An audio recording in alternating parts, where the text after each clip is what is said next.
I looked at Nick dead in his eyes and I said, you better get on. Because if you don't, I mean, you're gonna be watching it from afar and be like, I really should have.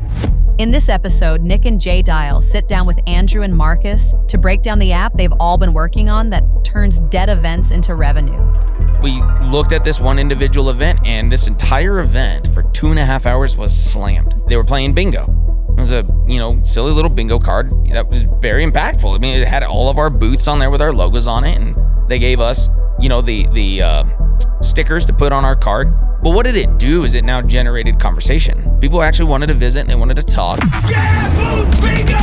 Talk about that moment when your brother finally has something and you're like, man, you might have had other ideas in the past, but this might be something I can bite on actually. This idea, how about all of them? 90% plus of the revenue, 90% plus of the revenue comes from that vendor hall. And yet these apps are built for the attendees, not for the vendors, and more so not for the vendors or the attendees to connect with each other. A lot of those kind of apps are relegating the vendor hall to a digital brochure. They miss the single biggest revenue source of the entire event. Yeah, booth bingo! The backend side is probably the most powerful part of it, right? Sure. Is the capturing of leads and things. So talk about that piece, because that's the real kicker, is kind of that last piece of the automated analytics piece to the actual web app itself. You gotta give Andrew the credit on this. You really do. Amen This is not my idea. I came up with the idea of digitizing a bingo card. You took it to an entirely, so we should be interviewing you, right? Facebook uses some of the same technologies that we use, so it's like the back end is that robust and that powerful. Right. The thing about this for me, if somebody were to ask me, and this is my root, is why do you do this? Why is that such an important piece to you? The fact of the matter lands on, I genuinely love people. I have this affection, this dear Lord, it's a divine level of affection for people that I just want to see people win, and especially at events. And for me, and you know this well, Marcus, is when you do get that person that says, hey, I just didn't see a lot. And they're very well meaning. They are kind. They wouldn't breathe a curse on anybody, right? And in this particular case, they're like, man, I would have given anything to get a lead over to them or not. That is really where a lot of that came from, was I really desperately want to see people win in this space. Yeah. And now that we have it, thank you, buddy. And by the way, and not to even slight you on this either, Marcus, because the sheer amount of visibility that you are giving us, that you're getting out there for us. And this is a perfect example between you two coming on as a part of the quadruple. I mean, I don't know what another word of musketeer is outside of a 16th century dude that can kind of wield a sword. But I think we're there. You would just need really weird robes. And cool hats. And really cool hats. I want some hats.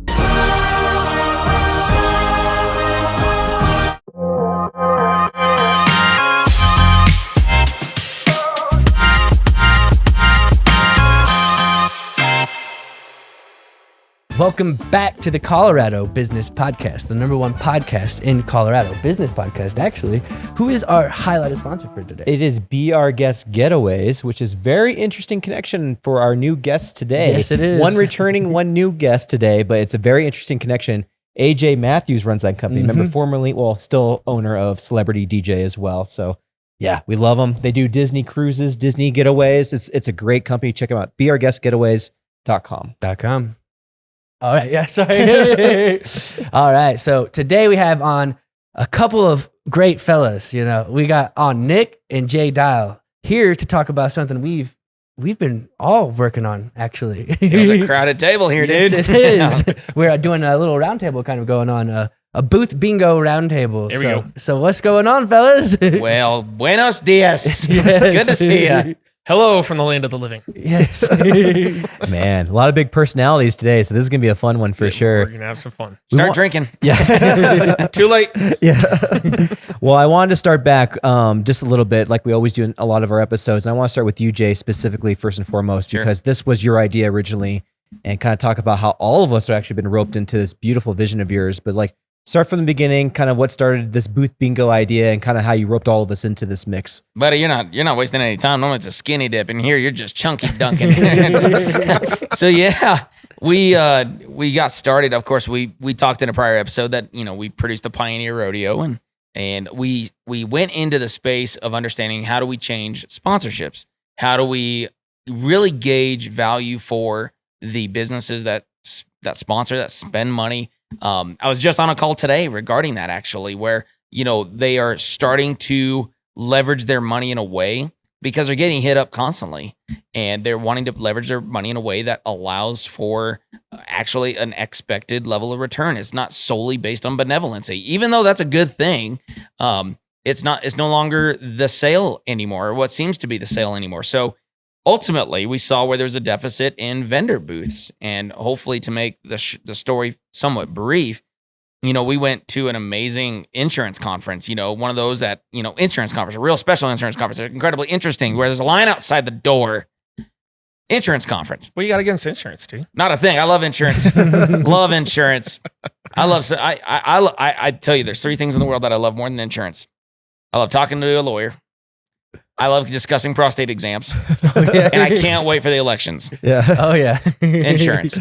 So anyway, on that note, we went to an insurance conference. Cue the laughing card. I was going to say, you put that in, right? So, Laugh track, yeah. Anyway, so the point of it being, actually, so we went to an insurance conference, and it was really great, actually. It was a wonderful experience. We were one of 20 vendors that were there. And while we were there, we noticed something that was very unusual. We noticed, and much like any other booths that we might have set up or tables that we've set up, the traffic was lackluster, with the exception of this in particular day, where normally you'd get people that come into your booth asking where the other booths are at, right? Or the bathrooms. Yeah. Have you guys seen the Do you know where bathrooms? the bathrooms are at, or anything else that's pleasant more than you? And so, of course, I was always a little disheartening. We didn't want to spend the kind of money or time to kind of play into that space. So we looked at this one individual event, and this entire event for 2.5 hours was slammed. And I mean packed.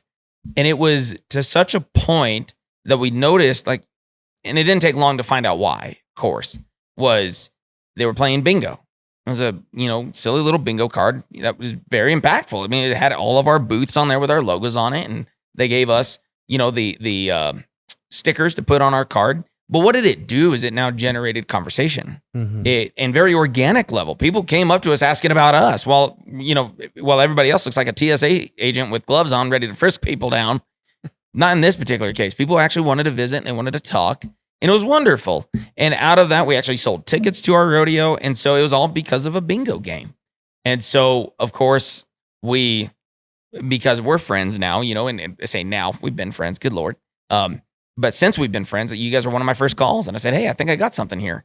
And we did the research to find if there was anything digital out there, and there wasn't.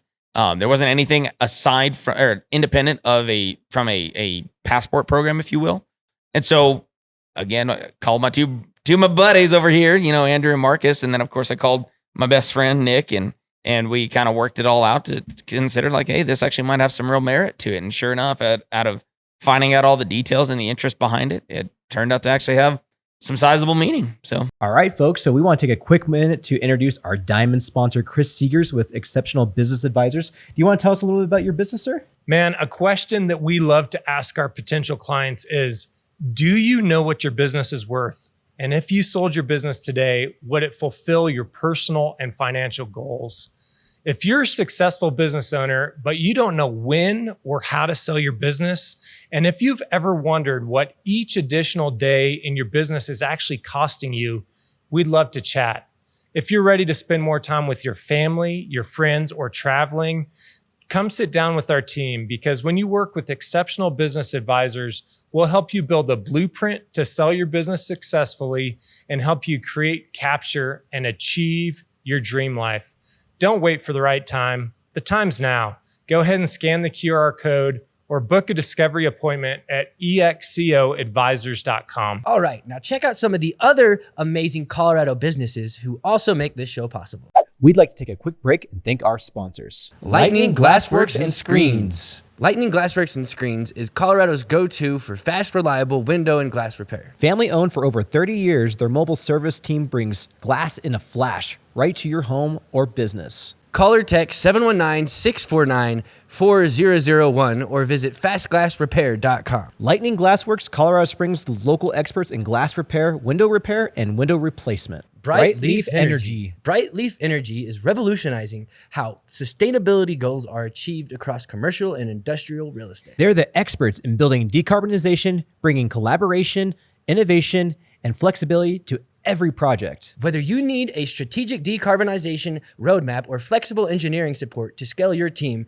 Brightleaf Energy helps you crush your ESG goals while increasing NOI. Learn more at brightleafenergy.co. That's brightleafenergy.co. Junkin Hall. Need to clear out clutter fast? Junkin Hall is Colorado Springs' go-to for same-day junk removal. With the eco-friendly service and a 5-star team you can trust. Visit junkinhall.com to schedule your free estimate today. That's JUNKNHAUL.com. Be Our Guest Getaways. Be Our Guest Getaways specializes in Disney cruise resort and theme park vacations. Planning a Disney vacation can be stressful. Let Be Our Guest Getaways provide you with concierge-level service for free. Learn more at beourguestgetaways.com. That's beourguestgetaways.com. Planet Duct. Planet Duct is the #1 choice for professional air duct cleaning in Colorado Springs and Southern Colorado. With state-of-the-art equipment and top-tier service, they make sure the air in your home or business is clean and allergen-free.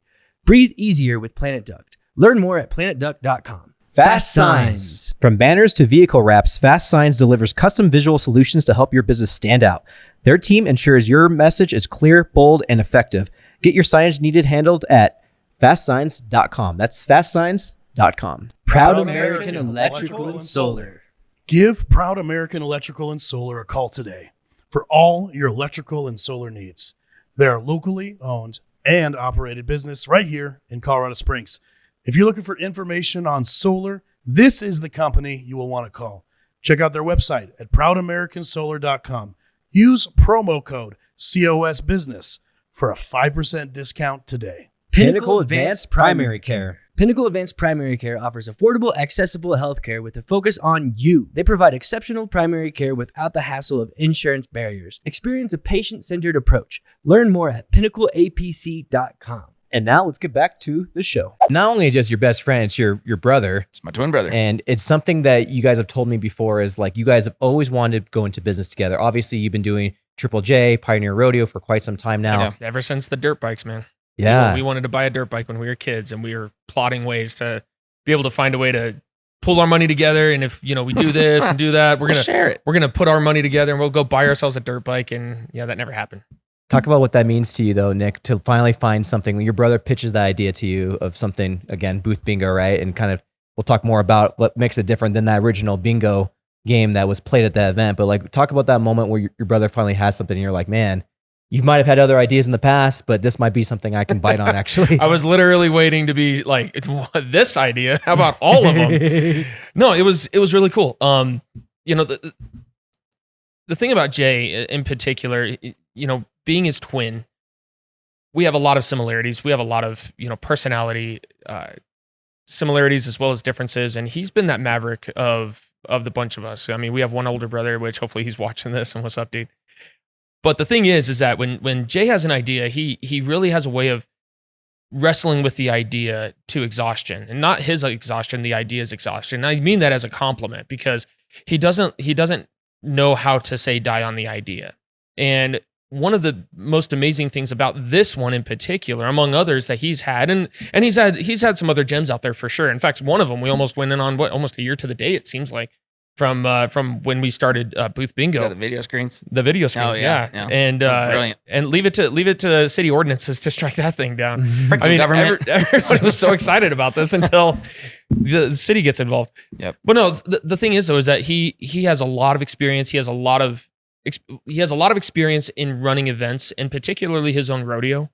And so it was hard to ignore that. It was really hard to kind of just pass that off as just another idea. So after some time and certainly discussion with my wife, and frankly, it actually came down to even one meeting that we had with a great leader of Colorado Springs here at the Small Business Development Center. And Jay just simply said, look, why don't you just come to this breakfast and let's just see what happens. And at that point, I was kind of more bought in than I wasn't. And that breakfast was incredibly eye-opening to me, especially given my past in more of a corporate setting and, business development role where I would oversee hundreds of thousands, if not millions of dollars worth of money passing through our company. And I was responsible for a good chunk of that. So I was pretty familiar with what Jay was already talking about. And so when we're at this breakfast meeting And Brandon Eldridge at the SBDC was explaining how he had bought a program already, and it was very attendee centric. It was built for the attendees, which is not a bad thing. Similar to what Jay was talking about, is that there's a plethora of options out there in the way of conference apps or event apps that are really supporting the attendee themselves. But frankly, they miss the single biggest revenue source of the entire event. Is that and studies have shown this, 90% plus of the revenue, 90% plus of the revenue comes from that vendor hall. And yet these apps are built for the attendees, not for the vendors, and more so not for the vendors or the attendees to connect with each other. In fact, we were talking about it earlier that a lot of those kind of apps are relegating the vendor hall to a digital brochure where they just simply list the vendors on the page and they tell the attendees where to find them, but they don't do anything to engage them at all. And so really that's something I knew. And then we get into the breakfast with Brandon and he tells us his experience where he dropped so much money to try to get to the very place that we were suggesting that Booth Bingo does. And it was a wonderful conversation. It was a great meeting. And so to summarize, I suppose, Jay really didn't say die on this thing. He really had a way of taking what he has always been, which is that frankly stubborn, but also wonderfully stubborn in that he doesn't say no. He doesn't give up on something very easily. And that's what was particularly impressive, is that when you keep peeling back the onion, when he's talking about it, it got really exciting really fast. Well, and tie that in too, because we're sitting I think we're in your house or near your house somewhere. And I told him, I said, listen, this is going to happen. You're either going to get on the boat or you're going to get off. But this thing's going to happen. The station, essentially. Yeah, exactly. Yeah. And I told him, I said that and this was so infancy. I don't even think we had the landing page up yet. Yeah, and I was literally looking at this. I was so convinced that this had merit behind it. And I looked at Nick dead in his eyes and I said, you better get on. Because if you don't, I mean, you're gonna be watching it from afar and been like, I really should have. And I think that was probably honestly the first time. And I felt that way about Triple J to a degree, but not even close to this extent. I can't believe the amount of people this is gonna help, the amount of validity that's gonna give to vendors, the amount of support this gives to events, and to lower the bar and threshold that opens up conversations for attendees. Mm-hmm. It is, I don't know. I don't know that I've believed in anything as much as I do this. Yeah, it's a really beautiful thing. And I want to give my perspective too as an event organizer, but before I go into that, I kind of want to hit on the point of what you saw from that initial bingo sheet. And then when your idea really clicked of like, let's make this an actual app. And this in comes Andrew, right? With like, of course, roping in Andrew's his whole thing, but like the back end side is probably the most powerful part of it, right? Sure. Is the capturing of leads and things. So talk about that piece, because that's like the real thing that, like, if I'm an event organizer and I'm hearing about this, I'm like, oh, great. Engagement's great, but like the real kicker is kind of that last piece of the automated analytics piece to the actual web app itself. You gotta give Andrew the credit on this. You really do. Amen. This is not my idea. I came up with the idea of digitizing a bingo card. You took it to an entire, so we should be interviewing you, right? No, I realize it's going to be a little bit more storytelling, but it's really important to the story itself. Mm-hmm. Is I'm sitting down with a good friend of ours, Chris, and Nick, and she knows Nick, and the family kind of go back a little ways. But as I'm sitting down and I'm asking her, because I'm out, as I'm looking at the sheer cost of what it is going to take, because we're expecting the biggest rodeo this year. Mm-hmm. It's February now, but I mean ours being in August, and because of you and Red Mojo, this has a 5-figure attach point to it, right? So this is really exciting. But then I look at that, I'm like, oh Lord, if I'm going to do bingo, a bingo card at the Pioneer this year, add a line item to that, and you better make sure it's somewhat 5 digits long as well, because that's just not cheap. Money, the paper and all of that, it costs quite a bit of money for the design and workups and the whole thing. So anyway, it's not as efficient either. It's not near as efficient. Well, we later found out. Thank you, Andrew. But out of that space, it was, I was literally, I looked over the table at Chris, much like we did here, just a little shorter because you guys got, Putin's table here. So I was just practicing my Russian dance before you got here. So. You got the hat for it at least. Yes, exactly. that's going to be in the credits. Okay. So, but anyway, so I was literally looking at her. I'm like, what if there's a digital option to this? And she goes, oh, we did something like this for, downtown partnership or whatever. And I tried reaching out and they wouldn't return my call, which, people get busy. It is what it is. That's fine. But that's what caused me to want to look at it. But I was literally just looking for a digital bingo card. I just wanted to be able to apply it so I didn't have to pay the money for 10,000, sheets of paper. So it wasn't until that I called and then you and I go out to coffee and then late night snacks and apps. Thank you, View House and the crew over there. And the many that follow, of course, where we're like, sponsoring this event though. Yeah, we will be there later. But it was so awesome because then I threw it in front of you and you're an artistic mind. You're actually really, really great about this. And I kicked over the idea and you're like, you know what else we could do? You know what else we could do? You know what else you could do? And don't ever tell me that because I'll buy in on it. And the entire time I'm able to sell this without ever seeing it. Because back to the dirt bikes. It really was that. And so that was a lot of that process was moving out of the idea of dreamland, realizing that if this thing actually had some metric and motive behind it, now we actually got some stones to throw. Now we actually have some meat on the bone to chew on. And for us, that meant the world because now it is scratching itches and it's applying pressure in the right kind of way, where it is no longer about doing things for me. It was doing things for thee, right? And I was really excited about it. So you really took a vision, really made it come to life as it pertained to making it serve others. And that in itself was head and shoulders above anything I could have thought about, but immediate buy-in. So I hope that answers the question anyway. No, it's good. And like for me, like as a former event organizer, like if someone were to approach me, because my big thing was not getting the numbers to come to the event. We got the numbers to come to the event. We can great numbers. Everybody at that time wanted to see a dang tiny house. So it was pretty easy to get big numbers. And not a Barbie house. Yeah. Tiny house. But the thing is no matter what, no matter the crowds, no matter the attendance, and no matter what year it was, there was always one or two vendors or like, I didn't get the engagement that I wanted. I didn't get the amount of foot traffic or people who were interested in my thing, or they passed me by, or you placed me in this section. And no one came around that section, no matter how many tens of thousands of people these events brought to the event. And I'm just thinking, I'm like, imagine if someone came up to me and was like, not only are we going to get like 2 to 3 times more engagement for your booth, but imagine if we can actually track who was actually interested in your booth. And not only that, what happens if we just send them to you after the event? Right. I would just be jaw on the floor. I'd be like, okay, how much, what's it going to take? Yeah, exactly. Because there's that one vendor that he had, sorry, Nick, it was an awesome vendor, but just his positioning, no one was, I felt so bad for him too, because no one was going there. But if he was on that bingo card, people would want to go to him to mark it off. Sorry, let me jump in here real fast, because honestly, no kidding. Twins now. Yeah, right. Y'all asked for it. This is live. So here's the deal though. They didn't sponsor the event, so I won't give them credit, but they're a great company. And they're a company I did a lot of work with. And I called 2 friends of mine that are still there.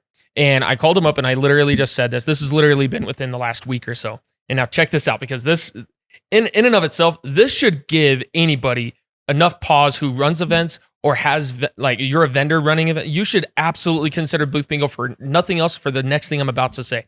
I call them up and I say, all right, just imagine something for me real quick. You go to the event, you unpack your stuff. You maybe shake a few hands with people you recognize from other vendors, some form or fashion. Then you actually see the event organizer. You actually shake their hand. You thank them for coming. You ask them, how many people are coming into today's event? And let's just say that they're saying 5,000 people, just for round numbers.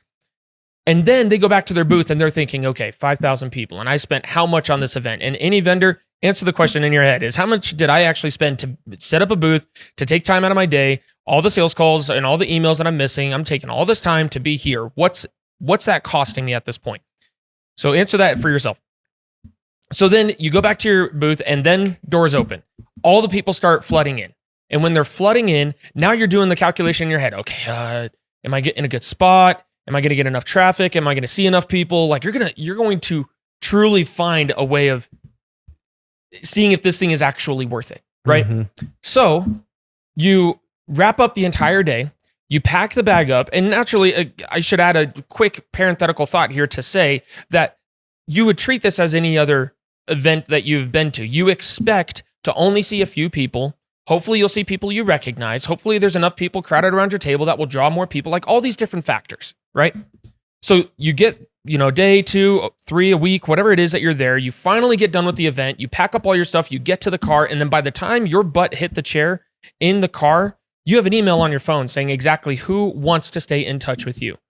When has that ever happened inside of an event? And I, for one, have been doing this for better side of 10 years. I have never seen that in any event where the event itself sent me a list of people that said, I want to stay in touch with this company. It's never happened. And that in and of itself, we could talk data, we could talk metrics, which are all very powerful to this thing. They all have significance to what this program actually does. But just to think that if you're a vendor and you're sitting in the booth and you're realizing, okay, at the end of this, I'm going to realize how many people visited my table, how many people actually I had meaningful conversations with, and how many people am I going to continue that conversation afterward. And guess what? You are prone to go back to that event given the amount of value that they just created for you as the vendor. Mm-hmm. And also as the attendee, it's fun. There were so many people going around having a fun time. Like you were talking about how like those other apps, they only focused on attendees. Well, we don't just only focus on vendors, we focus on attendees too. That's exactly so it's like I wanted to design the experience for the attendee to be just as good as the experience for, for the well vendor. done on that. Yeah. 2 thoughts come to that as well, real quick. And to your point was how do we open up at least a stream, if not river, to the back 40 vendors, right? Is how do we open that up? Get it, Jay. And this is exactly where you bought nosebleeds and you're welcome to the front row. Yep. You know what I mean? You're getting the value without getting a massive price tag. And then to your point in itself, something that I have been noticing even just as recent, because I'm actually, this is where this is so awesome, because what we just launched February 1 and we're already seeing the measurements and stats behind this already, which is next level. I love that. But something that I've been noticing, and this will kind of tie in your point about what did you receive after? And I've been getting this, it's not an objection, but it is something that they are attempting to tout, which I get, that's fine, is they want to share all of the people that are coming to the event. So even an opt-in piece, they're trying to share a warm lead. Bless your heart. Okay. Next segment, we're going to talk about warm leads. Yeah. Just 17 photographers. Got it. Okay. But they send it out and they said, hey, cool, we're going to give out this list completely to all the vendors that are coming in. Now that really means a lot to somebody like us. Like, hey, cool, we're going to go set up and we want to promote to these people. Hey, when you come to this event, we're giving away something cool. Make sure to get to the Booth Bingo events priority so you get a good chance to win. But that's not a warm lead. That's not a warm lead. You haven't introduced anybody. They've never shaken a hand or kissed a baby. And don't get that mixed up. You don't want to shake babies and kiss hands. Yeah. You got to wash your lips. Okay. So the idea behind this, though, was actually driven where it is result-driven conversations. And it is exactly that. Before that seat gets warm with your butt imprint, you've got an email on hand with a list of people that say, hey, I liked who I spoke to, and I like the service or good they offer. Can we continue the conversation? Yeah. And again, that doesn't happen. Not until now. Thanks, Andrew. You can call them 5 minutes after the event if That's you want. it. Well, amen. And I want to add just a quick footnote to that, Jay. You were talking about, the nosebleeds being down into the front row. What's really interesting about that is that that's not what I would say a direct value of this program. It's a byproduct of this program. That's is the that point. what this ultimately Side benefit. Yeah, exactly. Is that it's literally illuminating the people that, and if you're an event organizer, you've gotten these phone calls. You've gotten these phone calls. Oh, It's yeah. like, hey, I want everything for nothing.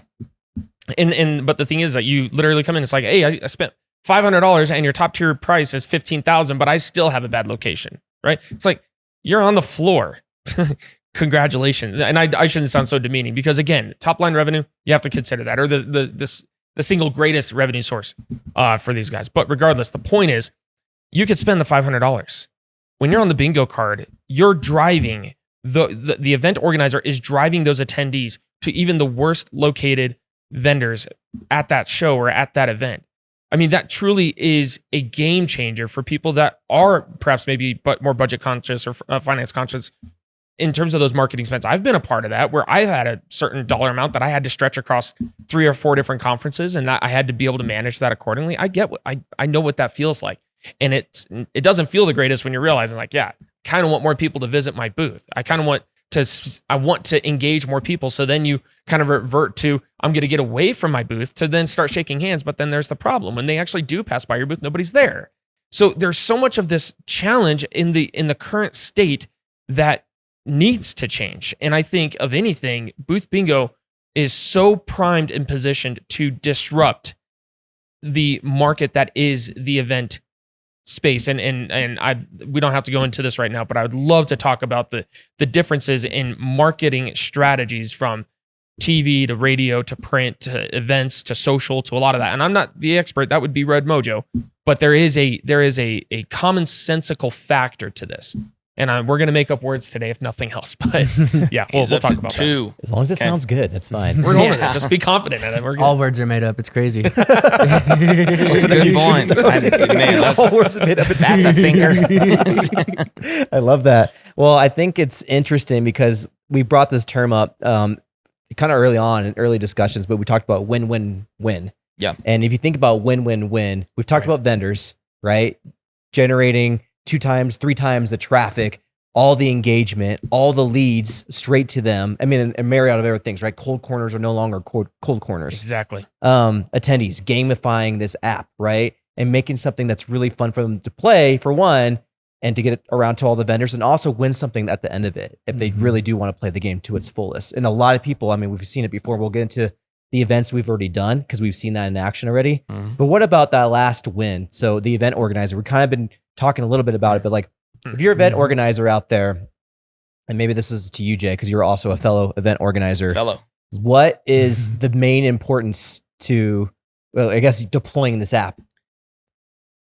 When we talk about event organizing, we want to consider who's in the room, right? And who's the first start to go into the room is primarily that of sponsors, right? Event organizers have the problem of providing the best service to the attendee, and so fast do we forget we have a bigger problem of providing the absolute best experience to our sponsor. And quite frankly, I'm going to go with the forgotten middle child, the vendors, where we will cater exceptionally hard to the sponsors in general. We're going to make a VIP room for them. We're going to throw everything we can think of at them as it pertains to making sure that they get the most out of their sponsorship. Especially whenever the sponsorship is coming out of a benevolency piece, right? So it's a, hey, would you come support us? By the way, it's the worst way the one can go about that. It's literally you're automatically lowering your status when actually events like this have the biggest stick to swing in the community, because who's buying but the people that go to these events? So hey, leverage, point out the people that are doing the most. So okay, getting into the minutia though is, as an event organizer, I run the risk of apathy. I could go to a vendor like, hey, you did not spend what a sponsor spent. Get over it, right? You paid what you paid. You saw what you saw. We told you what was going to happen. Hey, sorry it didn't work out for you this time.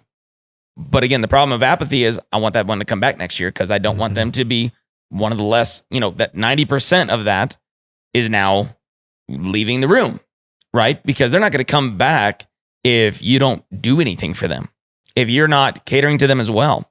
But I think the silent killer of it all is lack of innovation, lack of creativity. I was just on a phone call this morning, actually, with a gal out of Texas. And I this really robust insurance conference, and she was a sweet, sweet lady. And she said it was such conviction, and I loved it, well, we're going to have a punch card that we're going to give out to all of the attendees. So she in herself is also trying to think outside of the box enough to drive traffic. That to me is a seed planted that then I get to step in and be like, tell you what, lady, I'm going to blow your mind. Yeah. You ready for this?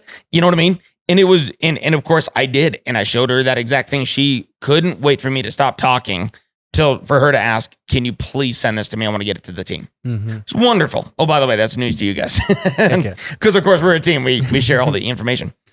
And I think genuinely that's where it comes in at is we fight the fight of apathy. We over centralize the concept of giving our sponsors literally everything. Not that they don't deserve it, just to be clear. Whenever you're spending that amount of money, they 100% want to see the biggest return out of that. I get that. And of course, we want to make sure that the attendees keep coming back.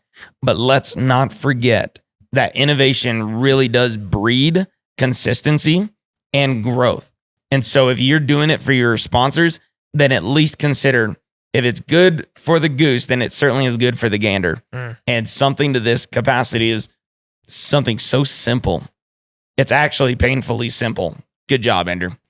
Is something like this that now says you don't need to think as hard anymore to achieve a really maximized result. I'll add something to this before I have you jump in, just because I know you, and I know this has been my experience too as an event organizer. Is I've fallen in love with a lot of my vendors over the years. Oh, preach onto that. Yep. So much. I mean, and we could talk about even Ted Vong from Shortstop Burgers. He was a vendor of mine for a long time, and he's a staple of our community, right? Boy's got a $10 million smile, doesn't he? Yeah. He's awesome. And just talking about like you build relationships with these people as vendors, you know? Yeah. And yeah, they're kind of the bottom of the tier of like those who kind of pay in to kind of be participating in the event.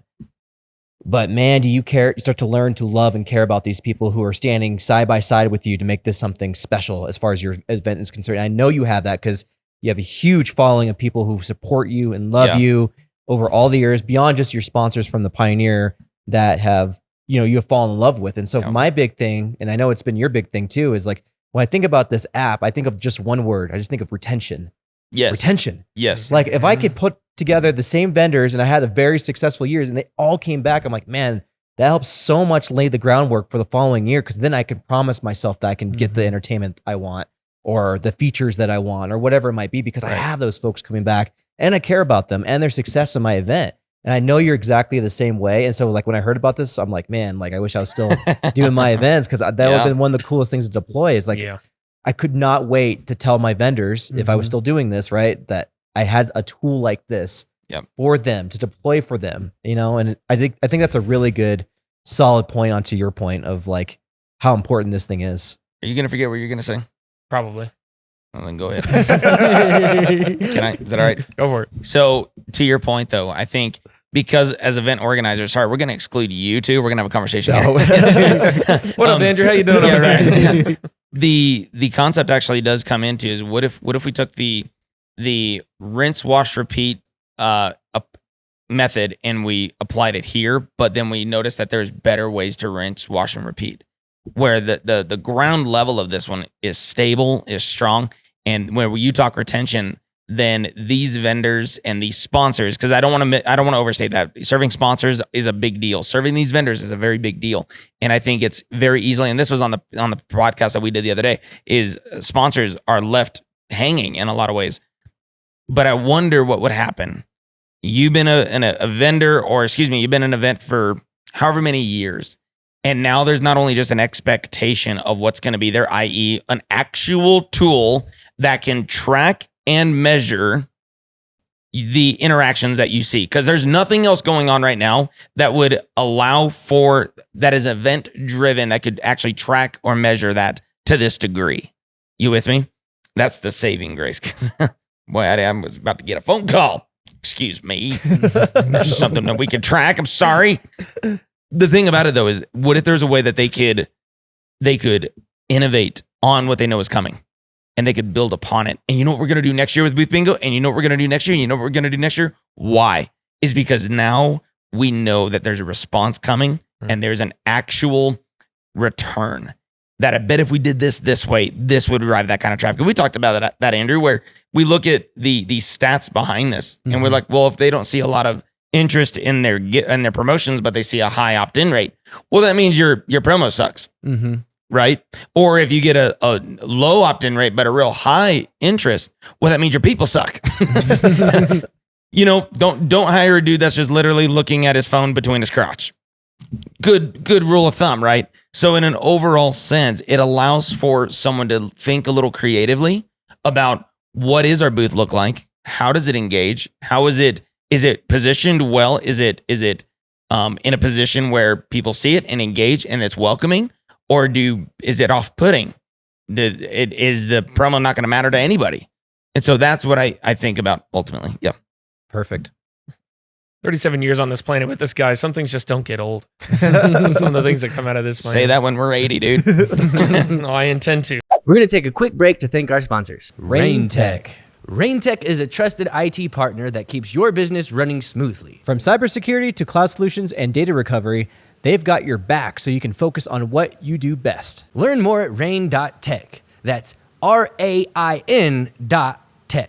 Savion HQ. Is your back office chaos? Are you buried in HR, payroll, and financial guesswork? Your passion shouldn't be a prison. Savion HQ is your fractional back office partner. We merge HR, payroll, accounting, and tax to bring order to the chaos and make your passion profitable again. Stop the bleed, get your freedom back. Find us at savionhq.com or email at hello@savionhq.com. Data Hubs is a compliance, intelligence, and orchestration platform that helps organizations meet the requirements of frameworks like ISO 27001, SOC 2, CMMC, HIPAA, GDPR, and more. Data Hubs gives small and mid-sized businesses a premium compliance experience while cutting down the time, cost, and stress it usually takes to get across the finish line. Learn more at datahubs.com. That's DATAHUBZ.com.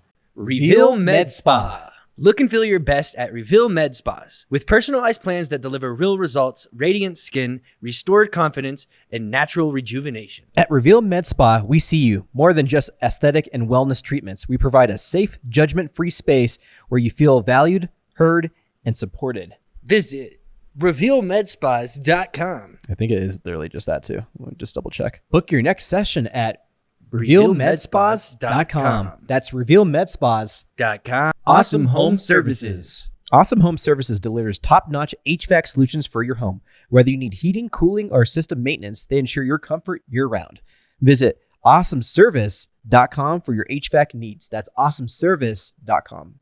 Dream Accounting Solutions. Take the stress out of managing your books with Dream Accounting Solutions. They provide reliable expert accounting services tailored to small businesses. Simplify your finances at dreamaccountingsolutions.com. That's dreamaccountingsolutions.com. Exponential Impact. Exponential Impact is driving innovation and entrepreneurial success in Colorado Springs. Supporting startups with mentorship, funding, and community resources, they help businesses grow and thrive. Learn more about their impact at exponentialimpact.com. That's exponentialimpact.com. And now let's get back to the show. No, I wanted to back up a little bit just to talk directly. I myself have not been an event promoter or an organizer, so I don't mean to speak out of turn. Outside of the fact that I have put things on before, but professionally, that wasn't my MO. But Birthday parties don't count. birthday parties are close. Birthday parties are youth groups. I was going to say, depending on the age of the kids, it might Your, count. your Especially poker now. night, free poker night does not count. Yeah, you're not invited again. Apparently, Government. he got upset. Well, no. So, but here's the thing, though, is that Jay and I have had many discussions. First thing in the morning, late at night, throughout the day. And here's a critical thing I feel like he didn't fully touch on. Number one is the way he built the Pioneer was on account of a failing rodeo. And I have a lot of respect for anybody doing business anywhere, especially in Colorado Springs. So I mean no disrespect to the person that had the rodeo preceding Jay. But Jay had an epiphany when he was hired to do, Jay had an epiphany when he was hired to announce a rodeo, and then he ends up producing the rodeo. And like he gets there an hour and a half beforehand just to be able to put the whole thing on. Oh, wow. So there was something out of this guy that he saw from the beginning that says, this is wrong. And these people that are spending money deserve more than just a few mentions on a microphone and a banner in an arena. So he already had that kind of innovative edge to him that's like, I need to do a better job at the rodeo scale. And say Sponsor's Edge. Oh, that's not trademarked yet. You can, in fact, say Sponsor's Edge. But you're exactly right. It's $100. So then once he actually broke the doors open at Triple J, effectively the Pioneer, almost every single day, if not every day, it was very, very close to it. he would call me with this idea, that innovative. We were talking about it earlier about how many different ideas he comes up with. That's just his brain. He doesn't sleep on the value he could give to a vendor or a sponsor. So it branched out to the 364 days away from the rodeo. What can I be doing to help all of my vendors do the one thing that they all want, is increase their business? Like being in a business development role for as long as I've been, and I was talking about this earlier, the friends of mine, it's like, look, if someone just walked up to you from one of these events and just gave you a pile of leads of the leads of people that want to talk to you, what would that be worth to you? What does that feel like? And both of them are like, where do I sign up? Or what's the biggest gimmick, right? Like it's almost unbelievable that there is something to this. Now, caution one thing. When I mentioned the idea of events giving the leads to the vendors, there's something to be said around the amount of leads that are being given to the vendor. There's a lot of accountability that I think should be mentioned. That if you want to get a good pile of leads out of a conference, do a good job. I mean, I was giggling because it's like the homeboy looking at his phone on his crotch. I'm like, there's some slight accountability on my part. I might have been that guy with the phone between in his crotch. I don't know. Once upon a time, past life. But the thing is that he never stopped thinking about how he can improve the life of any one of his sponsors and his vendors on account of them partnering with him. Mm-hmm. So Booth Bingo wasn't birthed out of the entirety of necessity. It was birthed. Well, it was out of necessity, but it was primarily birthed out of the heart and the spirit of what these vendors can be getting from these events could be so much more. And yet it could be so simple, and yet no one's managed to tackle it yet. And that's what I think you didn't mention in terms of being an event organizer, is something so tangible as that so many people miss. You adopted, and that's where I think this vision ultimately came from. Can I tell a funny story about the head in the crotch moment? Jeez. Okay. No. We went. Jay, It was family show. I said funny, sorry, not gross. Okay. We were on my birthday. Well, it was our birthday, but Megan took me on my birthday because she didn't like him. Anyway, just kidding. Our wives are saints. I swear they put up with this. But anyway, houses in heaven. As far as we'll be glad if we could live in the same house with them in heaven. Yeah. They've earned it. There's a dude at the door saying, y'all need a massage. But anyway, so I don't know. Sometimes it just rolls. This happens a lot. Just keep rolling. We're just gonna going. This isn't even part of the story. Anyway, so we're out at Park Meadows Mall. Megan and I. It's on my birthday night. She wanted to take me out, and so we're walking around the upstairs. And this kid, Megan's like, I would love some popcorn. So that sounds great, babe. Let's get some popcorn. And we're walking around up there. And this, I don't know, 17-year-old kid, he's just chilling on his phone. And he's eating his own popcorn. And I mean, his ugly mitts just grabbing every kernel and throwing it between his molars. And so we're rolling in there. And Megan's like, I can go for some popcorn. And this kid whips open a bag and goes, how can I help you? And she's like, I'd like certain popcorn, please. So he rolls up in there and he tries to open the bag, and then with his ugly, cheesy friggin' fingers. Oh, no. Vienna just. No. And I looked at Megan. I've never seen a girl go more blue than whenever I asked her out and to marry me. That was twice. This is a little bit more than that. And she straight up, she goes, I'm sorry, sir. That ain't going to work. Yeah, hell no. And oh, mercy be. I was like, you heard the lady. I honestly thought you were going to say is that while he's sitting on the bench with his phone in his hand, with the popcorn sitting next to him, I honestly thought you were going to be like, yeah, I just walked up and grabbed a kernel out of his bag. I told her I was going to do it. I straight up said I was going to do it just because I could. He wasn't paying attention. He was playing Angry Birds. But no, I to your point, and then I'll get you guys go back to your question. Do you even think that they need to be here right now? I was going to say, y'all need a bio break or a little coffee run or something. No, there's something about this, and I really appreciate the kind words, Nick, and that really does mean a lot. The thing about this for me, and if somebody were to ask me, and this is my root, is, well, I had somebody ask me this the other day, as I recall, is why do you do this? Why is that such an important piece to you? And we talk about, revamping sponsorships, via Sponsors Edge, or why are we doing Booth Bingo the way we do? And really the fact of the matter lands on, I genuinely love people. And I love people that they're not being taken advantage of. We just don't know to change the system enough for them to get a better deal.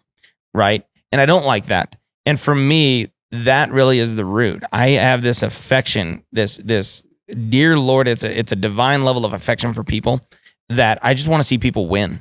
And especially at events. And for me, and you know this well, Marcus, is when you do get that person that says, hey, I just didn't see a lot. And they're very well meaning. They are kind. They wouldn't breathe a curse on anybody, right? And in this particular case, they're like, man, I would have given anything to get a lead over to them or not. I'll fake a lead to get them a lead. You know what I mean? Right. And so that is really where a lot of that came from, was I really desperately want to see people win in this space. Yeah. And now that we have it, thank you, buddy. And by the way, and not to even slight you on this either, Marcus, because the sheer amount of visibility that you are giving us, that you're getting out there for us. And this is a perfect example between you two coming on as a part of the quadruple. I mean, I don't know what another word of musketeer is outside of a 16th century dude that can kind of wield a sword. But I think we're there. You would just need really weird robes. And cool hats. And really cool hats. I want some hats. Add it to the marketing campain. We got that. Yeah, we got that. I'm a Nord guy. Wrong country. Anyway, moving on. Hey, it was in Italy. But that's awesome. And I think like it ties together, and I wanted to bring our audience together because we've actually been able to deploy a couple events. One was mainly by us, right? Our early launch vendor fair that we did, which was amazing. And by the way, it was only like 2.5 weeks ago, right? Jeez. And it really, I mean, it put of all the pressure, right? Like our reputation's on the line, inviting people to this thing. It put 10 degrees outside. It put the most pressure out on this guy to have an app that people can actually use. And I want to kind of go to you for this one, man, on the vendor fair that we did. And then this past weekend, we did an actual event put on by one of the larger event organizers in Colorado Springs, Sports Corp. Amazing experience with them, by the way. The downtown Winterfest. Winterfest, It was amazing. It was really talk good. about like those two experiences for you, and like just how everything went, especially on the app side of things, like your perspective on how this thing that you built from your ideas and all of our ideas being thrown on like a to-do list for you, and how you feel like it went.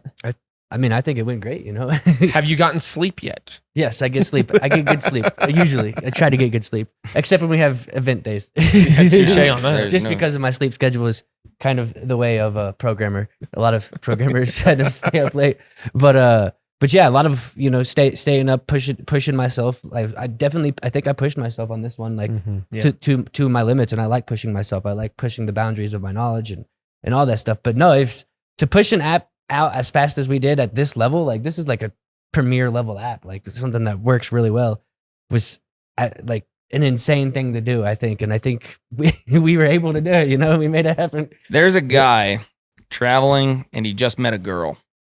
And as a part of that, he was a little hungry and went into Taco Bell and he indulged. Come to find out that his girlfriend and them invited him to stay a little while, only to find out that there's a little rumble in the jungle, but he doesn't want to excuse himself, thus to embarrass himself. So he starts sweating.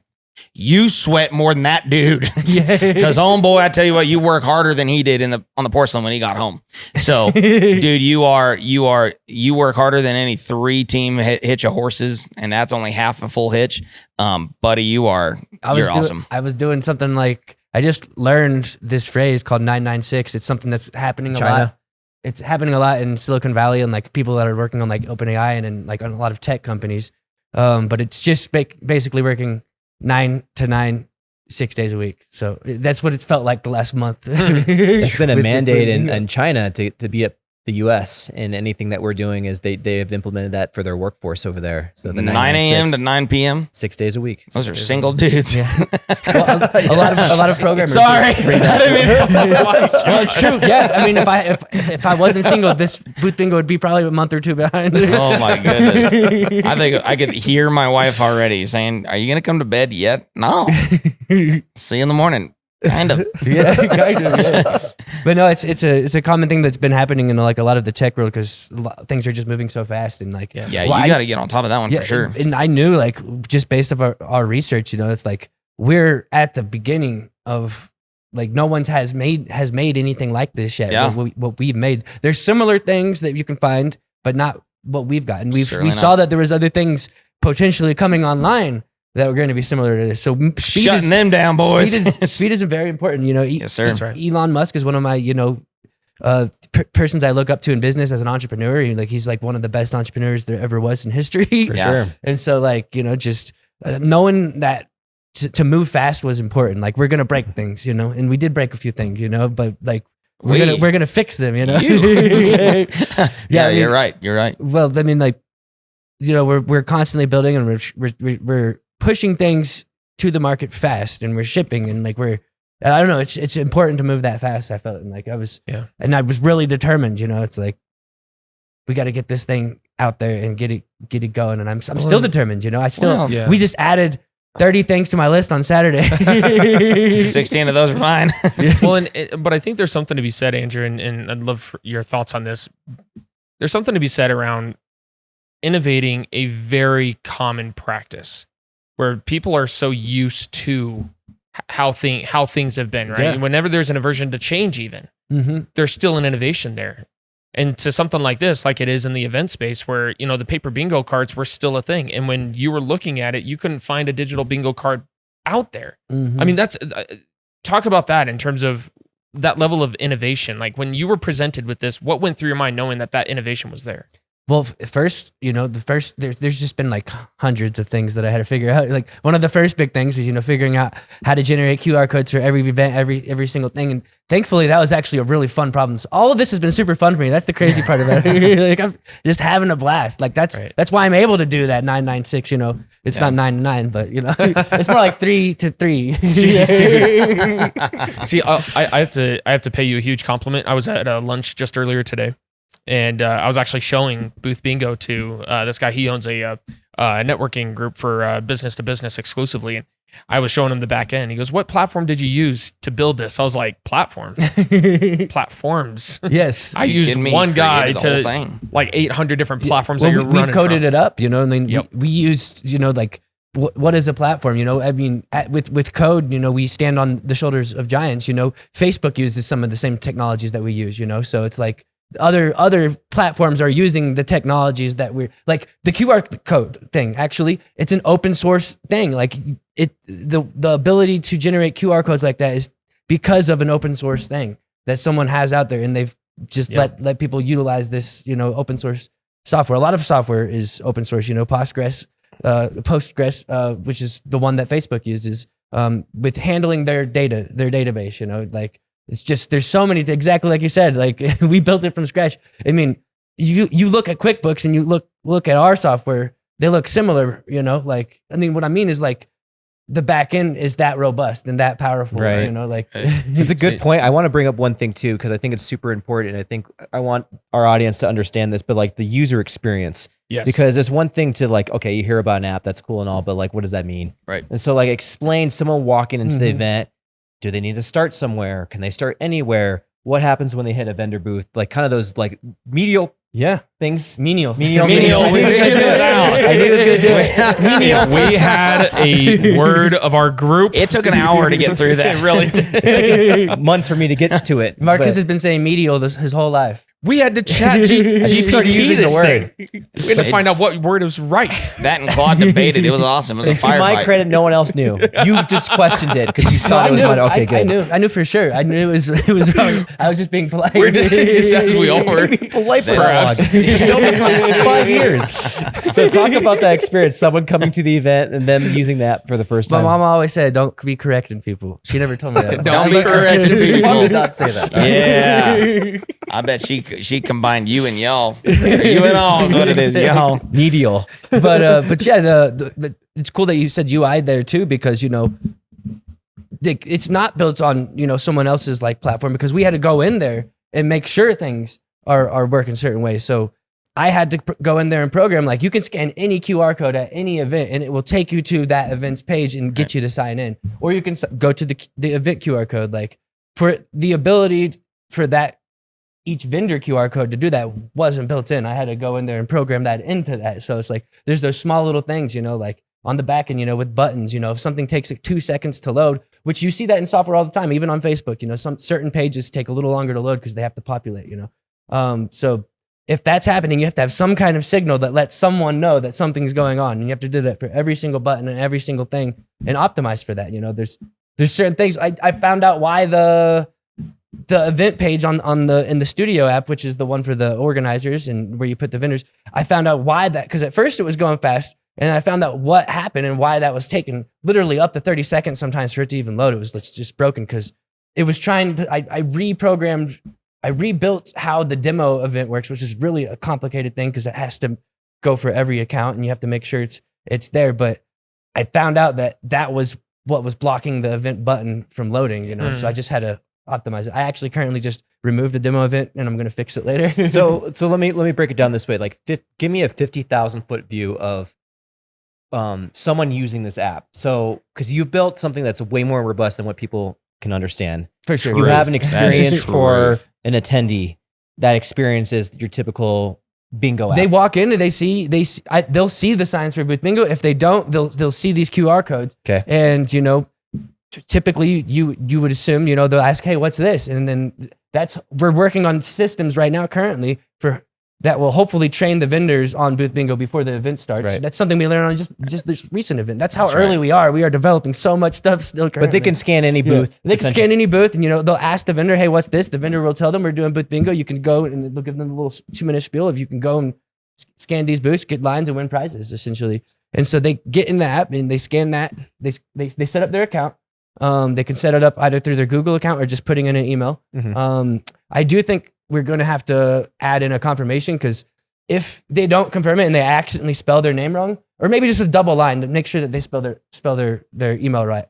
Because if we don't have them confirm it, and we don't have that set up yet, but if we don't have that set up, then we may get certain emails that the vendors or any people or people can't reach out to them because their emails. Just small little details. This is Andrew taking notes on his phone during a podcast that he's like, live, oh, gotta do this. You're getting this at dinner at View House. Because this is exactly what happens whenever lights are down, mics are away. And this is what our I love this, by the way, is that you guys interview businesses all over the place. And this is so meaningful, not just to me, but I imagine we all kind of have our special moment here of like, it's the team.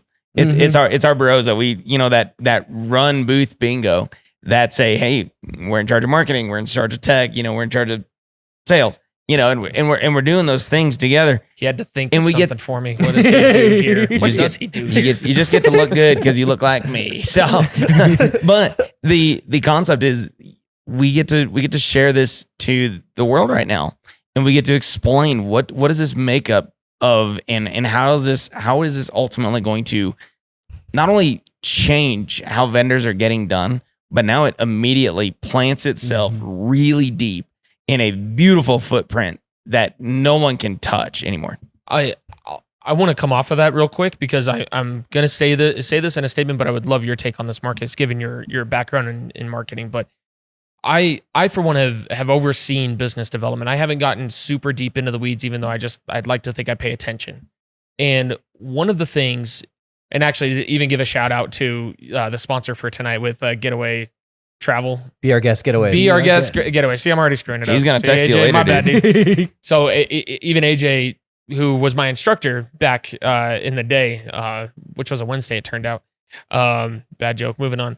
Anyway, thanks. We talked a lot about obviously not only the production side of it, but the business side of what radio and television can do for the economic footprint of any one company. And so you get to bob and weave around a lot of these marketing strategies. And what's really interesting, and some of even the research we've done on Booth Bingo, was you would normally see I'm not saying this disparagingly, with TV and radio, you have to have so many impressions to the tune of double digits for it to have an impact on your clientele. And that's just the way the world goes. I mean, it's just how the cookie crumbles, or whatever I'm allowed to say. And that's the way it was. Yeah. But then you go to, okay, so if it's not radio, television, then let's talk print. Well, print has almost a similar effect where you have to get that print in front of someone to stay top of mind. So then, okay, we go another layer further. Now let's talk about social. Well, now social has really kind of become a combination of the two between radio, television, and print. That says you have to have so many different impressions in front of them. You're paying for even words that they're actually searching for just to be able to stay top of mind. But one of the single greatest closing ratios in sales and business development at all is no surprise, but it's kneecap to kneecap in referrals. When you have the ability to go and have a direct sale with someone, be it at a conference or an event or making a cold call or whatever, you have a greater chance of actually closing that deal than some of the other mediums.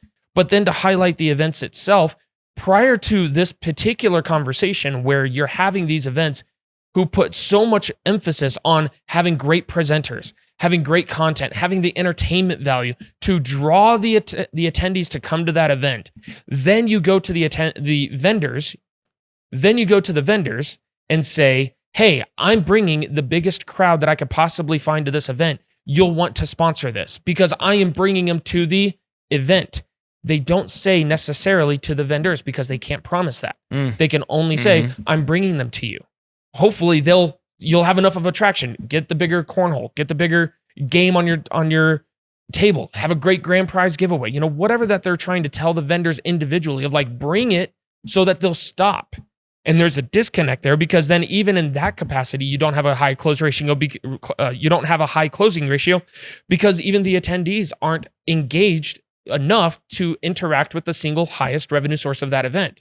So with something like this, and it's no surprise with a bingo card, even if it was paper and even if it was a lot of manpower to the event organizer itself, it was still worth it because now they actually had a way of engaging the single highest revenue source of that entire event, even to pay for the act, the entertainment, the presenters, and the venue itself, right?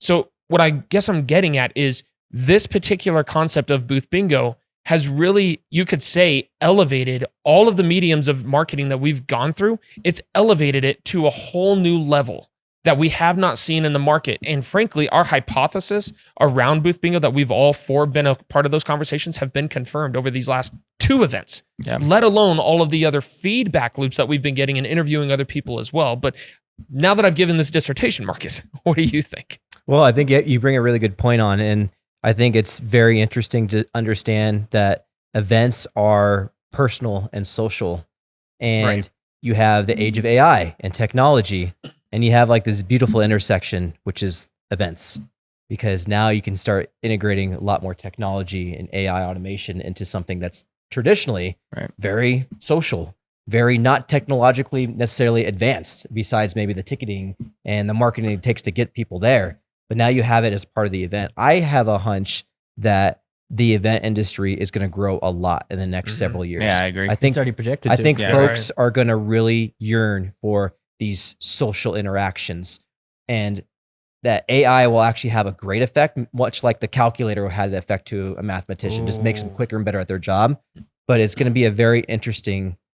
That might be one of the more interesting industries to look out for. That's why I'm so excited about booth bingo, because it's like, man, we're hitting the 2 things that people are yearning for: the top end technology you can get into, and social interactions and togetherness, which we're going to, I mean, if we all know this, the past 6 years, we've been more isolated than we've ever been. We've actually had a hard time getting back into the swing of things as a society, maybe not us particularly, but as a society.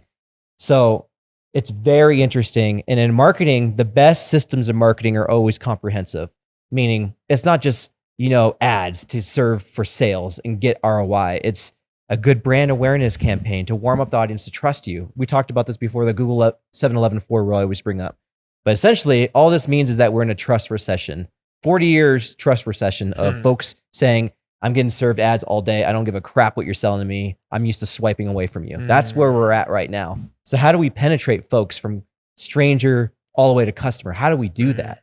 Well, we have to get really creative, really quick, and hit them with a bunch of different touch points from a lot of different channels in order to do that now.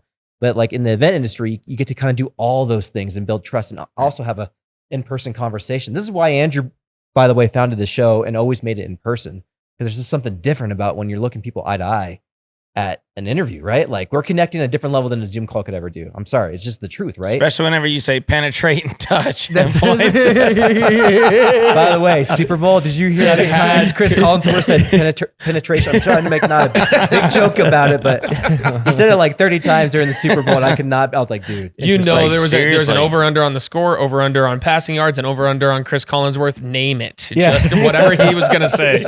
There was an over-under on it somewhere. Yeah, but that's kind of what my thoughts are with it. I think it's it's really going to be an interesting time. And it's really interesting time for us all to be involved in this because we have such interesting event experience, such technological experience, such like big relationship experience and that corporate experience. All that is going to morph into this whole strategy. I want to add just one real quick thing. I think what you just said was fascinating. I really hope that the viewers of this really heard that from a 40-year trust recession, is that, or 4-year trust recession? Yeah, not a 40-year-old man. I thought that's what you were definitely about to say. not. I was like, dude, you predate yourself. No, but that's something very interesting coming from not only sales, but as I've mentioned, like business development. For me, that's two different things because I have to cultivate the clientele to then ultimately be able to sell to them. And a lot of people, there's not a lot of separation there. I just personally, I happen to think that way, and that's fine. But that's such a critical thing is that we have seen so much in the way of automation in technology that has tried to almost cut the corner. And cut the corner of that relationship building process that I think has fueled that fire of that trust recession for sure. That so many people are trying to find ways to cut the corner of like, okay, well, if I can cut this much out of my sales presentation, then now they'll trust me. Or if I don't tell them the fine print, now they'll trust me. Well, they're going to find it out in some way, shape, or form. Like they're going to find out how the process of sales is going because guess what? They like how they want to buy and they don't need to be convinced against it. What's really interesting, especially about this program, and I imagine that there's going to be innovation even outside of this, which is what you were talking about, is it's going to evolve. But the biggest thing is, I think, to take on, let me say it this way, AI over the last several years has seemingly been the punchline of replacing us humans, replacing jobs and so forth. I think for the first time in my career, I've seen AI complement humanity. I've seen AI, and I'm talking specifically about this system. What AI has done to build this system has taken the human factor and amplified it. That says we're trying to get people to have greater conversations. And that's just by the questions inside of the app alone. Just by not even saying, do you want to opt into this email is already canned. We change it to, do you want to stay in touch with this person? We're wanting people to have a greater conversation so they can answer that question honestly. Because if you like what that vendor is actually offering, not even as a service, but as a persona to who that client is, what they want that client, or rather, let me try this again. They are going beyond just the service and they're adopting a persona towards the client that the client can relate to. And that's what AI is doing. That just to be clear, there's no AI, there's no LLMs or AI in the actual Booth Bingo system. Correct. But it was used to help build the system though. Which is thank you. And that was the distinction I wanted to make was that AI can absolutely help automate a lot of our lives and make our lives a lot easier, no doubt. I mean, how many times do we chat anything? I mean, we can get into that later. But the point is yes, AI was significant in building this thing, but I think at the fundamental level, AI helped build it so that the human connection can maintain and actually amplify within the event space. There's an establishment, you've said it before that was talking about hope, and we've talked about this ad nauseum, is that in a traditional event space, we hope people will go to the vendors. We pitch it in such a way where the vendors are now hopeful that we're going to get all this traffic in. And I mean, that's constant. It's, hey, we're going to have this many people there. You're going to have access to this amount of people. And that's hope measured speech, right? So the results are really up to you. And there's literally only one company who knew how to take that hope and put it to work, especially in an exceptionally gracious way. And that was Lori Armstrong with Little Fence. More than that, her team. And they are the sweetest. It's like being mugged by a Care Bear. You're going to have an amazing experience, right? I want a t-shirt. And I love this team for that measure because they came to the rodeo last year. And the old term, press the flesh, I don't even know that they were at their booth. Their whole point was they just want to go see anybody that showed up and they are not waiting for them to come to the booth. And I really appreciated that. And that was the only example I've ever seen to that degree that says we're going to take hope and we're going to throw it out the window. We're going to go see results. We're going to bring it in ourselves. You know what I mean?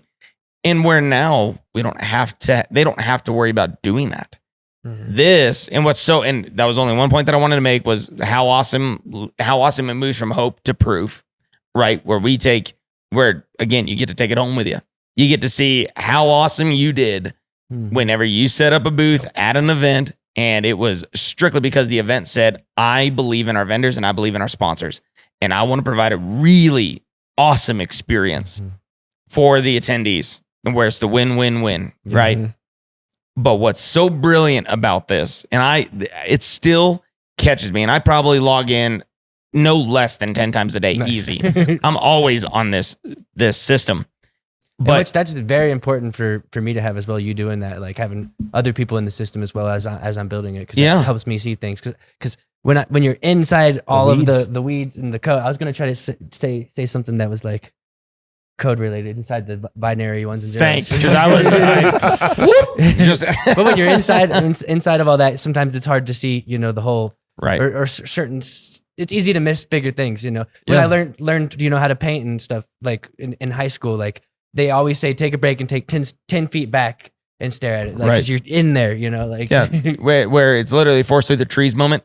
But you've made this so simple that you can't tell me AI is not involved, because this thing runs itself. That's what's so crazy about this, is the minute you flip that thing on and people start scanning, it's going on its own. Yeah. All we did at Winterfest was just check stats. Well, that's not technically AI, but I get what you're saying. No. I'm saying it's not AI. Okay, gotcha. I'm saying that you couldn't tell me that it wasn't AI. Okay, gotcha. You with me? Is that it was built so brilliantly that this thing literally runs itself, but it's not AI at all. This is just a system that is so simple and that it works together seamlessly and symmetrically. It's smart code, It's beautifully well done. And that, to me, every time that I look at this, I'm like, you can't paint a bigger smile on my face and not look like the Joker. You know what I mean? Just brilliant. I want to add just a quick footnote. You said it a second ago, the whole hope versus proof thing, and you asked the question a while ago. What's the effect been on, or what's the effect? What has the effect been on event organizers, both prior to booth bingo and after? I want to add one critical thing, and this is, I think, I would certainly use the two words game changer for both the event and the vendor. So I just want to highlight this point, really. When you have proof of something, you justify your price point.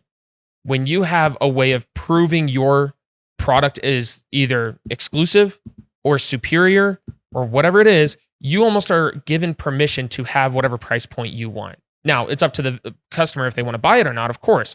But here's what's really interesting, and you could speak to this as well, because you being an event organizer, the promoter of your own event, you've had to go through the ebb and flow of increased prices. And we all went through the inflation over these last several years, and conversation for another time. But the point is we saw what prices did to our economics footprint as Americans, as consumers, right? And we justify it as business owners. We justify an increased amount of cost, and we write it off as cost of goods, cost of doing business, inflation, whatever the case might be. I say all of that literally to say this. When you have proof and not just a ethereal, hypothetical construct that events often lean into that says we're going to have this amount of attendees, we're going to put your face on this amount of posters, we're going to make mentions of this, and this creates the value of number, right? What Booth Bingo is effectively doing is creating that proof point that every event organizer can now put into any one of their quote unquote pitch decks that is now being given out to any of the vendors that says, hey, last year, all of our vendors had a 90% engagement rate of the people we brought in. If we had 1,000 people show up, we had 900 people actively visiting all of the individual vendor booths. And of the 90%, we had 15, 20, 25, 30, 50% of those people were actually wanting to stay in touch with people. That makes the event the priority to be at. Then you flip it to the vendor. The vendor sees those statistics and they make that event the priority whenever they have proof, which I've had to justify any one of these conferences to my bosses at the time. I had to go to them and say, hey, I think we can do this. Kind of goes back to the thinking and hoping factor. Oh, yeah. If I thought I could get something, I now have to justify it on the back end. Hey, How did that work out for you? Hey, we didn't get the numbers we wanted. Why not? You tell me. It's a conference. I'm not going to like stand there with a fishing pole. I'm not going to browbeat people just to stand at my booth because you know what? They don't want to talk to me anyway. But when you have an engagement piece that is booth bingo, now I'm providing the proof to the vendors. So when they are doing their marketing dollars for the next year, they're going, the goal, and frankly, I think the effect is they're going to go to their superiors and they're going to say, hey, we were very successful and here's all the metrics why. I had so many people attend. I had 90, 80%, whatever it is. I had 90% of those attendees at my booth. And I had 50% of those, or even 20% of those, actually warm, qualified contacts that I am making an active push to follow up with. So that's a great point. And I know we got to close soon with the pod and we're getting into the good stuff right now, but I'm going to make an observation and I'm going to ask you guys some like short questions that I feel like are very important to ask you guys. Might get in the feels. We'll find out if you guys get in the feels. But to that last point, there was a moment at this last event that we had, and I think you left like an hour or two early or whatever. But like we had just drawn the prizes. What is this, roll call? You were there. You left. Calling them out. Bye, Felicia. I'm not sure you're supposed to call him there. Check this out, because this is amazing, and he knows what I'm talking about. Because at the last hour of any event that's over 4 hours long, right? There's always the final hour of an event, and you can always guarantee that it spreads the thinnest right around the vendor corridor. Mm-hmm. And there's usually a big thing that happens in event world where vendors start taking off early. Mm-hmm. You know, there's one or two people who are straggling, who are just doing their last visitations of vendor booths. I made a video on our Facebook page, and they were still slammed. It was stacked. We already did our giveaways. Yep. Everything was done, and people were still engaging with the vendors. Incredible. Like, incredible to see that. I mean, I was actually clocking the event ended, and there were still people visiting. Wow. The vendor booths. After I made the video, I'm like, I should have made the video again, you know, at the very end, you know, like, but insane. That's just so awesome. absolute. And that is one of the biggest case studies of like, man, slammed all the way through. Yep. And people are still. It's the ripple effect. Yes. It's the chunky dunk. And you have the ripple effect. I started this podcast with a chunky dunk. I think you said that at the I beginning. swear, why not, right? But, you know, AJ thinks he's sponsoring this event. Apparently not. Actually, you said it, and there was another stat that you brought up that I thought was awesome. And I think it's also indicative of the interaction that people were having. What was it? It was 92% of the emails. What was that word you used? 99.26% of the emails were sent. So we didn't have bounce backs. Yeah, and actually I went back and looked. The ones that bounced were the fake emails I put for a test event. Oh, jeez. So, yeah. So we don't Sabotage. I think we could probably speak for all, or I could speak for all of us that says we are not trying to fudge any of these numbers. Right. We're not trying to manipulate or to try to,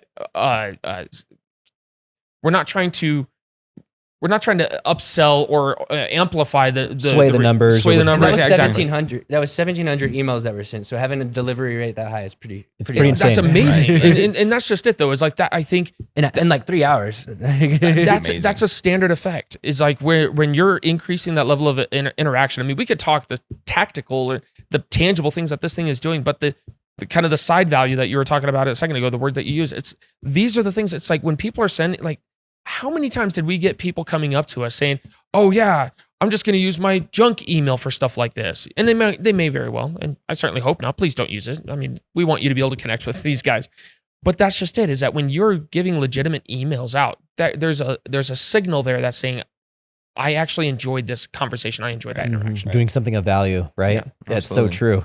Well, I know we're getting close to closing down, but I want to ask you guys some specific questions, really, just to, I don't know, maybe get you guys, you know, in your feels a little bit. But it's really Get us just out of our like, shell. In the fields. Here's the coffee. we have twins on. We never have twins Cheers. on, Andrew. We have to do this. Twins, Basil.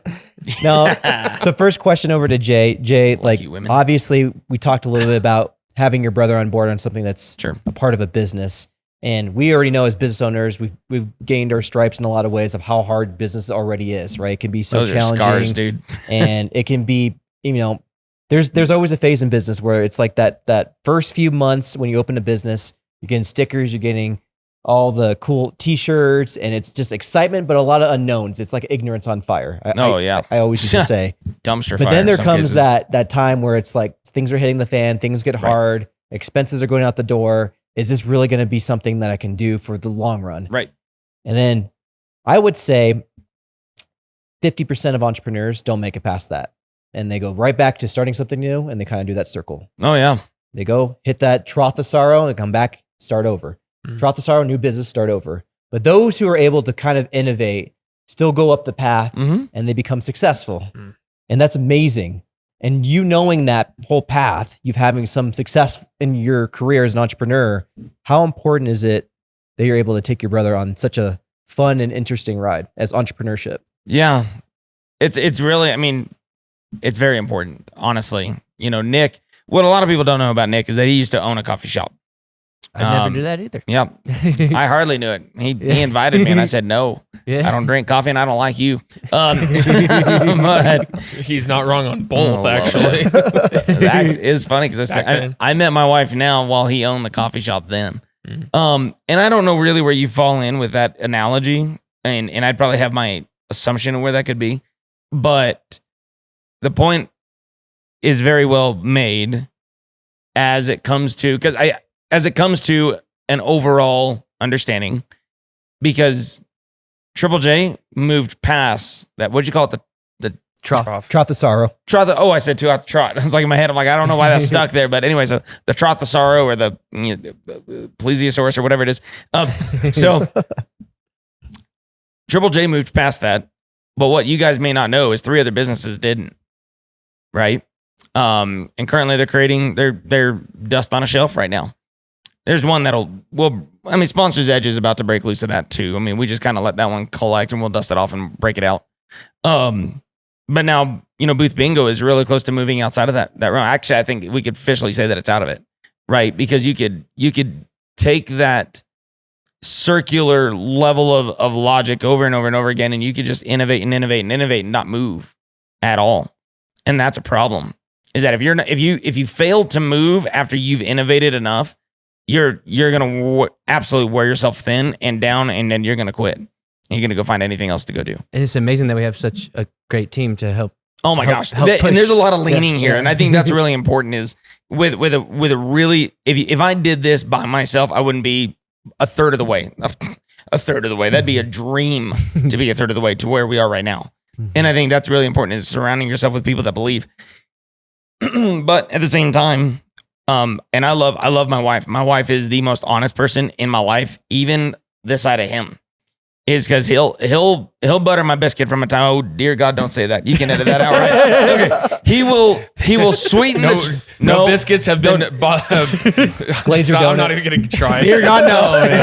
I'm done. Really, where it comes in, Megan has been amazing because of the ideas that we've had. She has worn the stress harder than I have, and as selfie station over here is jumping in. The ideas that we've come up with, this has by far been the one that she's bought in the most, the hardest, and sees the most opportunity. And it's a lot because of what you guys have done and that he's on board.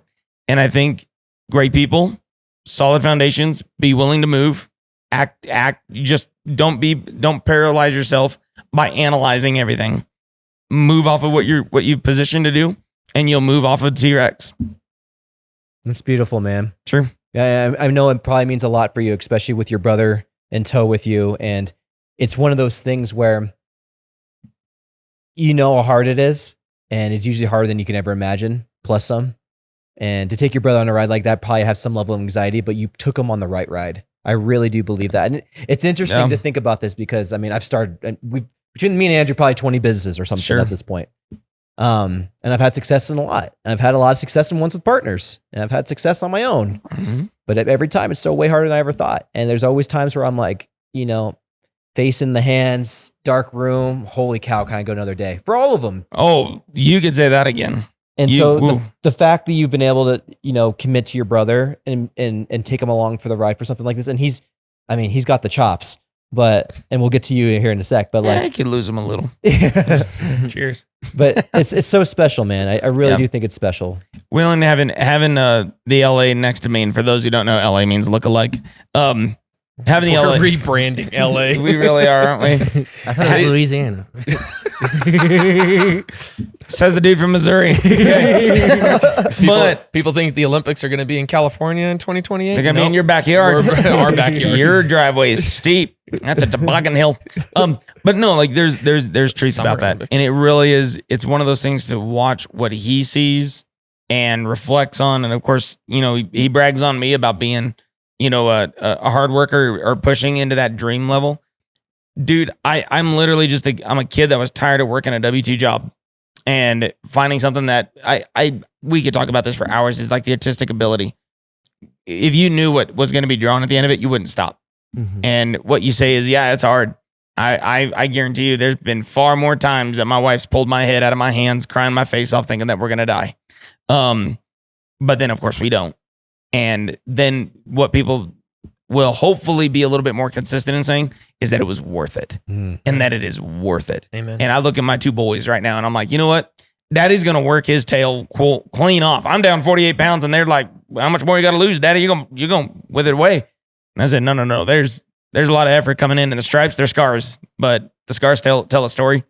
And homeboy we get to wear a little bit of the similar scars from now on. So it's pretty good. That's amazing, man. Cool. Well, for you, Nick, I mean, for one, man, minus a year and a half, I've been an entrepreneur for 15 years straight. It's been amazing. But oftentimes I forget, what it is to be an entrepreneur again. Like when I start a new business, it's kind of like, okay, there's this kind of steady baseline now for me doing this thing. But when you came into my life in Booth Bingo, one, I met you 10 years earlier, so that's a funny story for another day. But two, you brought so much energy to this whole thing and so much different perspective and so much experience from your corporate experience to the ones who are actually doing it at a high level, right? That a lot of us, that wisdom means so much to our world. It really does. Thank you. To bring all that into what we're doing here and to jump into this world, and it sounds like you've been dipping your toes in before, but to really go in with, other entrepreneurs who've been somewhat experienced in this space, like what has it meant for you so far in this experience? Promise I wasn't going to cry. No, Then don't. No, actually, I'll tell you a story in that regard. So this was probably better side of about 2 years ago, and I've always had kind of that entrepreneurial spirit in me. I've always wanted to. I've often said, as simple as it sounds, I've always wanted to be a business owner, and it's very funny because given how you and I met was from someone who I admire deeply to this day. Wes Parker, Molly Parker, if you guys are out there, you guys are awesome. Really think the world of you guys. And I admired so much just by osmosis. It wasn't like I was trying to. It's just like so much of what they were talking about. It wasn't even the life that they were leading. It was just the effect that they had, the intelligence that they had. It was just something that was just burning inside of me. And so about 2 years ago, I was sitting at the dinner table with my wife, and I was in a job that I was really struggling mightily. And with almost any job, I've always had kind of that undertone.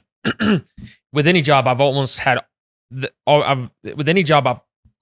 that undertone of some kind of entrepreneurial spirit. Like I've always managed to run anything that I've done from either my work ethic or my desire to learn more about how the business is running. I mean, a wonderful influence of mine, her name is Chelsea Wall. She's now the corporate, to my knowledge, she's the corporate marketing director of Renewal by Anderson. We met when she was the franchise marketing director here in Colorado Springs.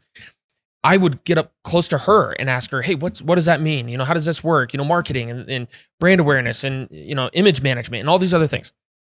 And so I found myself really kind of driving towards that entrepreneurial spirit. And I'd be remiss if I didn't even bring it up. It's like I had that entrepreneurial spirit when I was a kid. When my mom told me this, that she always managed to dread the day that we would get the popcorn or cookie sales from school in elementary school, because she knew that I was going to be begging her constantly to be able to do that.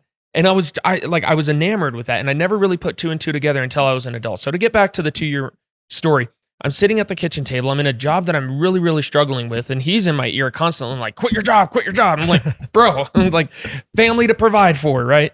How's that for faith? But anyway, Erin said something, my wife said something so powerful that it not only hit me right between the eyes, but it absolutely crushed me in the most beautiful and amazing way. She goes, there's not a day on this planet that I ever want our children to see their dad not pursuing the thing he desires most.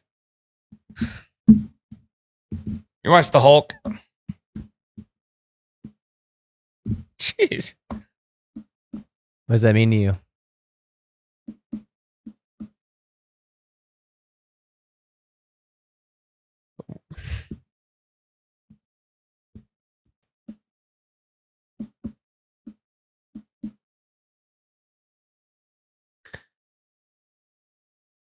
Hey, you can have a twin talk your ear off.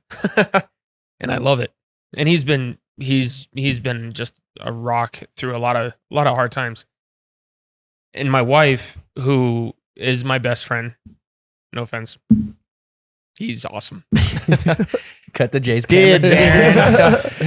But what's really interesting is there's something about where we live in our society that it's almost like we have to sacrifice something. We have to sacrifice the things we want most for something seemingly so much more significant, and we fail to remember that the thing we want most is oftentimes, in this case, my kids, it's what they want to see out of me as well. They want to see me as their dad forge the way for them to have faith in their dreams as well. And I think that's what Aaron meant by that is she sometimes saw the vision greater than I did. And she's able to remind me of that. And it's easy to reminisce over it, but it's hard not to cry over it when you think of how much I went through and I put our family through from either traveling, being away from them as much as I was in a job that I found a lot of fulfillment in, but yet there was so much more that I wanted out of it. And there was a lot of stuff that went down that I don't go into. But the point is that for Aaron to take the moments and remind me of that was so powerful, because I tuck my kids in at night almost every single night now. And I pray the same prayer over them. Really thanking God for the gifts that they've given us, that it would open up doors. It would bring us before great men. It would make us wealthy. That Proverbs 22 says that a man's gift not only makes room for him, but do you see any man who's truly competent in his work? For that man will serve kings rather than working for ordinary people. I not only want to be that man, but I also want my children to be that. But first, if I'm going to show them how to be that man and women, I need to be that man. And that's what this opportunity means to me. You got a chunky dunk into that one.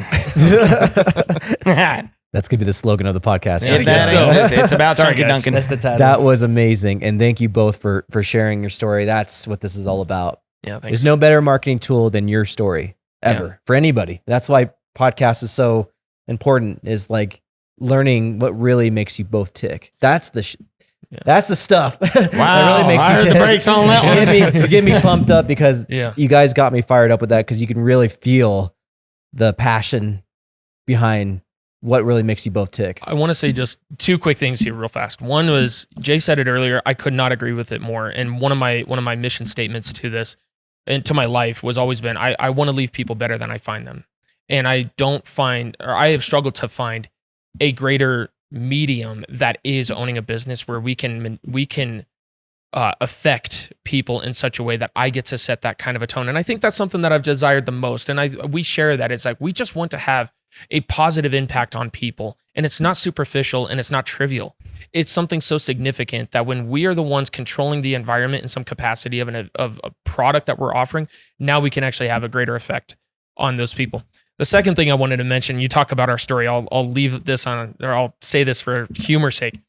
We were on one of the news stations just promoting our event. The day before the first one. The day before. Yep. And it was really funny because Krista looks at us. She goes, okay, were you guys one that pranked each other and things like that? Like, what was the best prank you guys pulled on each other? And I was like, well, it wasn't so much of a prank. It was just instant payback, which was awesome. Because naturally brothers fight and brothers get on each other's nerves and under each other's skin, whatever it is. And so we would fight over the real estate on the couch and the possession of the remote. so easily. And this was no different. And he thought that I took his spot on the couch and the remote, apparently. And so he punches me in the leg. And God honest truth, after a few minutes, I let the feeling of my leg get back in there. I stand up and I have to walk past him to go into where the kitchen is at. And he thought I was trying to retaliate. To his credit, I can understand why. So he stands up and he's now walking in front of me. So the image would otherwise seemingly look like I am chasing him. I promise you I'm not. I'm literally just walking towards the kitchen. And this is at our parents' house, by the way. We're what, 16, 17 years old, something 25? Like that. No, I'm kidding. Yeah, right. It was just yesterday. 37. Well, so in any case, he's not watching, he's not paying attention. And he's looking back at me the entire time. Well, I'm just walking straight, and he doesn't see that he's about to walk into the corner of the wall until the very not even minute, the very last second. The minute he turns, the moment he turns around, that corner is there to meet him, and it busts his eyebrow wide open. He still has a scar on his eyebrow to this day, and he had to go. We lived out an hour east of Colorado Springs, and my mom had to 9 o'clock at night. So he goes over to the kitchen sink to bleed into the sink. I walk over to my mom's room. Our dad's deployed. And the first things out of my mom was, I said, Mom, I'd like to preface this by saying I was not screwing around. Naturally, now that I'm a parent, I know exactly how she felt. And I'm just like, it sounds like you did it. Oh Lord, who am I going to beat now? Kind of thing. We don't condone child beating, of course not.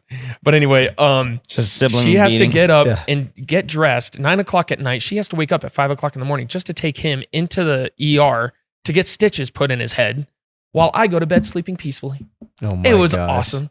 All for getting punched in the leg, having a dead leg because apparently I supposedly took his spot, to having a Charlie horse of epic proportion. I think I slept well. What was the moral of that story? Just a funny story Okay. about Don't lie. the LA history Okay, gotcha, here of gotcha. what we're doing. So We got that out of our system. Now we're gonna go build $1 billion business. amen to that. We had to get it out of our system. I prayed this once, and I'm gonna leave it right there. It's been my prayer for a long time. Is that, Lord, let me love you and let me love people. Amen. But then at the same time, whenever we got into business, I had a pastor friend of mine that we go to church with. He kind of spoke it over me. He asked me, why do you want to be a millionaire? And I said, doesn't everybody know? Like, I play the lottery to be a millionaire. And he goes, no, you want to have influence. And it's so true, where I want to be influential. I want to love people well. I want to leave people better. And I found them. I want to create opportunities. And that was the number one thing. And still to this day is I want to work in a team atmosphere on a C-suite level where now I actually wear a sport coat, because that only happens at weddings, funerals, and going to my in-laws. Okay. But as a part of that, I want to leave to my boys the same level of care for people. And that says, hey, you don't need to go find a W-2. Do it if you like, but you don't need to, especially if you want to go change the world. Yep. So Well said. That's the best way to finish this thing up, man. Well, I'll give it to you, Jay. Where can we find you? That's your camera right there. hello, Vietnam. Good morning. Good morning. Nick. Jay, it's about I don't look like Robin Williams, nor do sound like him. So, go to boothbingo.com. We'd love to have you there. Request a demo. And of course, this is being brought to you by Andrew and Marcus and the team. And we say thank you so much for being a part of the story. And of course, if you're a vendor, we hope that you just keep an eye out for the big B, Booth Bingo, just to be clear. But yeah, go to boothbingo.com. We'd love to see you soon. And if you're here in Colorado Springs or anywhere in Colorado, don't forget to check out the Pioneer Rodeo. Oh, while you're at it, August 14th, 15th, and 16th. Yes. Booth Bingo will be there. Goes without saying, Colorado Business Podcast. Really appreciate you guys for having us. You guys are awesome. Appreciate you guys too. Well, this has been the Colorado. CO. The Colorado Business Podcast, and we'll see you guys on the next one. All right. That was good, guys. That was good. Cover some ground there.